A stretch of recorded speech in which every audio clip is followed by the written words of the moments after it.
Hello everybody and welcome to Lucky by Nature. I am Beastdaemon and thank you for hanging out with me today. Please show your amazing support by smashing the like button, and if you're new to the channel, don't forget to subscribe so you can get your daily dose of Ark. The 18th episode of Pro Tips is here. Whoop whoop.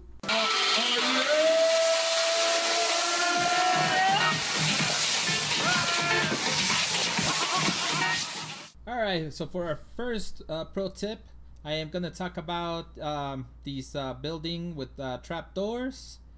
So this is very helpful in PvP, and you don't need any ladders. I would not suggest you use any ladders.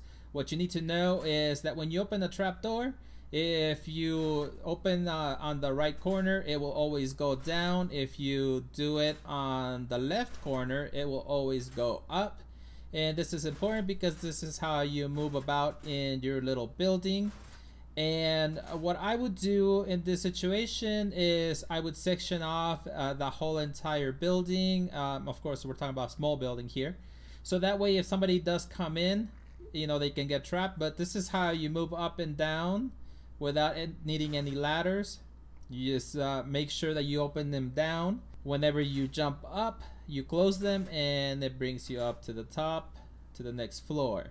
And this will make it very difficult for anybody raiding you to actually get around. So if they bust through one area, they're gonna have to use a lot more C4 to get to a different area, and on top of that, they will not be able to move around to the other floors. This is quite beneficial for all those solo players out there. How do you know what's good for me? That's my opinion!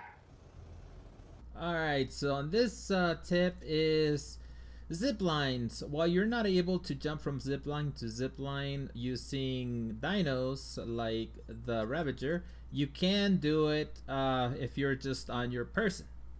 As you can see, you just basically go on over and look at the line that you're going to, jump over and hit the button that allows you to latch onto the zipline. So just say zippity zip from zipline to zipline.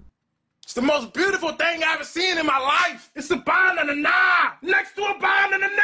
So I think that by now everybody knows how to lower foundations, which typically you put a foundation down, then a pillar, and then it goes down a little bit, as you can see. And that's the typical way to do it. Or if you want to save some resources, this is the way I do it.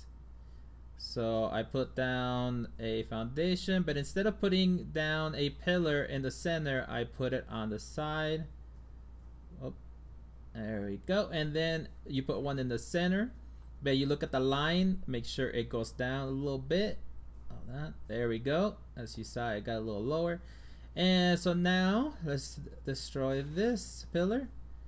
And when we put the next foundation, it's definitely one step further down than the one on the right, as you can see. And like I said, this is just to help you not waste so many resources. But typically at this point, I would just go ahead and use the metal foundation and get rid of that. But you may have to put it down lower if you are actually planning on putting some beds down and then putting another foundation on top of the beds, which is typically what I would do. But I hope that made sense, me and my awesome explanation skills.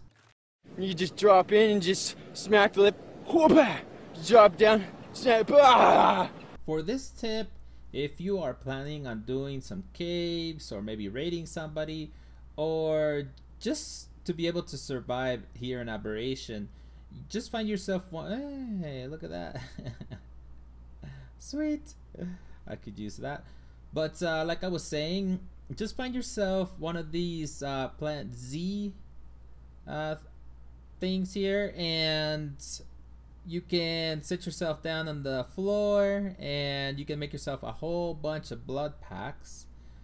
And this is especially helpful if you are fairly new to Aberration. because obviously you wouldn't have the ability to make yourself some medical brews, which is the preferred thing to use during raids and even during caves and things like that. But this is just an alternative, and it's pretty nice, easy, and convenient. And the reason I'm down on the floor is because while you get your health back quick, you will go through food and water unless you are laying down, as I stated on a previous pro tips video. But also make sure that there are no dangerous dinos lurking around, because while you're doing this, you may get attacked. So just make sure that you keep your eyes peeled and that you are safe. But I wanted to keep this one nice and short, so that's it for me. So until next time, keep surviving. My work saved the human race.